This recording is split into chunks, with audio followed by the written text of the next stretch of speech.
मुंबई पुण्यामधील अतिवृष्टीचा अंदाज आता 5 तास आधीच मिळणार। 4 नव्या एक्स बँड रडारमुळे अंदाज देणं शक्य। उंच इमारतींमुळे चुकणारे अंदाज आता अचूक येणार।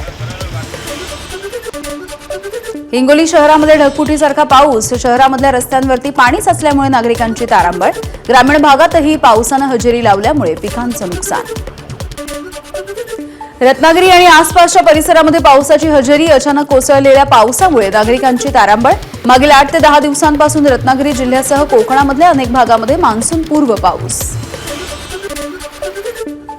रायगडच्या माणगावामध्ये मान्सून पूर्व पावसाची हजेरी। अचानक आलेल्या पावसामुळे नागरिकांची तारांबळ झाली आहे। रायगड जिल्ह्याला पुढील 2 दिवस येलो अलर्ट जारी झाला आहे। नाशिकमध्ये सुद्धा पावसाची हजेरी। अचानक आलेल्या पावसामुळे नागरिकांची तारांबळ। शहरामधील अनेक भागामध्ये पावसामुळे वाहतुकीची कोंडी। सातारा जिल्ह्यामध्ये मान्सून पूर्व पावसाच्या सरी बरसतायत। आंब्यासोबतच इतर पिकांना पावसाचा फटका बसलाय।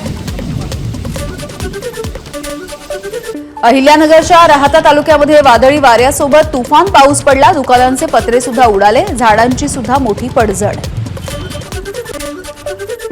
हिंगोली शहरामध्ये ढगफुटीसारखा पाऊस। संत नामदेव हळद मार्केट यार्डमधली हळदही भिजली आहे। लिलाव होऊनही व्यापाऱ्यांनी हळद मोजून न घेतल्यामुळे हळद भिजल्याचा शेतकऱ्यांचा आरोप। सोलापूर जिल्ह्यामधील शेतकऱ्यांना वळीवाच्या पावसाचा मोठा फटका। गेल्या आठवड्यामध्ये जवळपास 240 हेक्टर क्षेत्राचं नुकसान। फळबागा आणि भाजीपाल्याच्या नुकसानीचे पंचनामे सुरू असल्याची कृषी अधीक्षकांची माहिती। नाशिकच्या चांदवडमध्ये शेकडो कोंबड्या मृत्युमुखी। वीज पडून कोंबड्यांचा मृत्यू झाला। इतक्या प्रमाणावरती कोंबड्या मेल्यामुळे शेतकऱ्यांचं नुकसान झालंय। राज्यामधील तब्बल 8,000पेक्षा अधिक गावांमध्ये शाळाच नाहीये।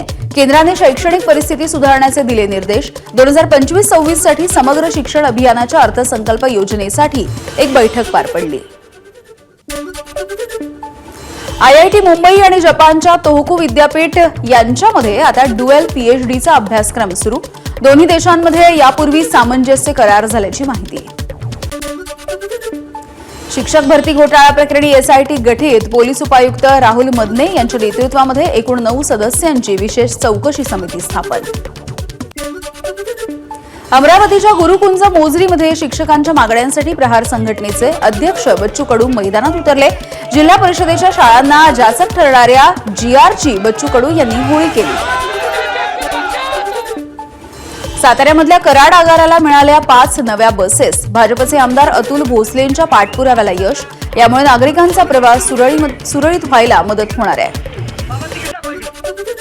सिंधुदुर्ग जिल्ह्यामध्ये ओला आणि उबेरच्या प्रमाणे रिक्षा प्रवाशांसाठी येतव या ॲपचं लॉन्चिंग। पालकमंत्री नितेश राणे यांच्या हस्ते ॲपचं लोकार्पण।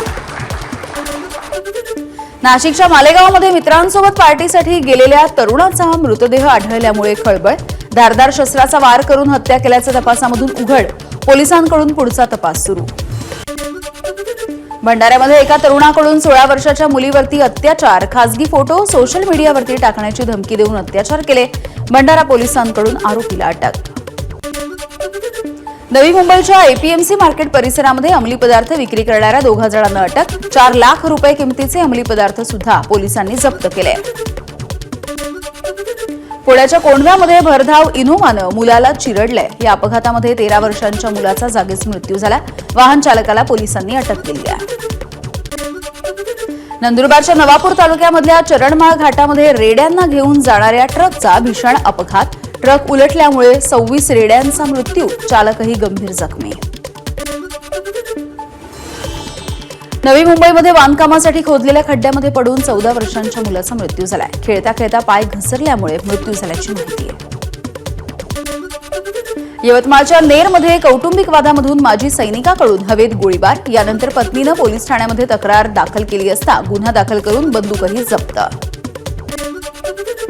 तलावामधल्या ब्लास्टमुळे हिंगोलीमध्ये घरांना तडे गेले। गावकऱ्यांचा आरोप आहे। पिंपळखुटा गावामधल्या 8 ते 9 घरांना तडे गेल्यामुळे नुकसान झालंय। नांदेडच्या उमरी तालुक्यामधील सिंधी तांडा गावामध्ये पाणी टंचाईमुळे वैतागलेल्या ग्रामस्थांचा आत्महत्येचा प्रयत्न। प्रशासनाने तात्काळ मदत करण्याची गावकऱ्यांची मागणी। लातूर जिल्ह्यामध्ये विविध प्रलंबित मागण्यांसाठी कृषी सहाय्यकांचं धरणं आंदोलन। आंदोलनामध्ये 200पेक्षा अधिक कृषी सहाय्यकांचा सहभाग। वर्ध्यामधल्या जिल्हा कृषी अधीक्षक कार्यालयाच्या समोर कृषी सहाय्यकांचं धरणे आंदोलन. विविध मागण्यांसाठी कृषी सहाय्यक आक्रमक झाल्याची माहिती. लातूर जिल्ह्यामधल्या यशवंतवाडी आणि कोळगावमध्ये ग्रामस्थांचा जिल्हाधिकारी निवासस्थानासमोर ठिय्या. गावाजवळील 2 खडी केंद्र बंद करण्याची गावकऱ्यांची मागणी. रायगडमध्ये रखडलेल्या रस्त्याचं काम पूर्ण करण्याच्या मागणीसाठी खड्ड्यामध्ये अर्ध गाडून घेऊन गावकऱ्यांचं आंदोलन. प्रशासनाचं लक्ष वेधून घेण्याचा ग्रामस्थांचा प्रयत्न. भंडाऱ्यामधल्या खमारी आणि हरदोलीमध्ये वाघानं 13 शेळ्यांवरती हल्ला केलाय. या घटनेमध्ये पशुपालकाचं लाखो रुपयांचं नुकसान. रायगडच्या आक्षी गावामध्ये बिबट्याचा मुक्त संचार कॅमेऱ्यामध्ये कैद. आक्षीमधील नितीन बुरांडे यांच्या कॉटेजमध्ये बिबट्याचा संचार. ग्रामस्थांमध्ये भीतीचं वातावरण. चंद्रपूरच्या जनता कॉलेज चौकामध्ये असलेल्या JVR बुक डेपोला आग लागली. यामध्ये लाखो रुपयांचं नुकसान झाल्याची प्राथमिक माहिती आहे. आगीचं कारण अद्यापही अस्पष्ट आहे. एबीपी माझा, उघडा डोळे बघा नीट.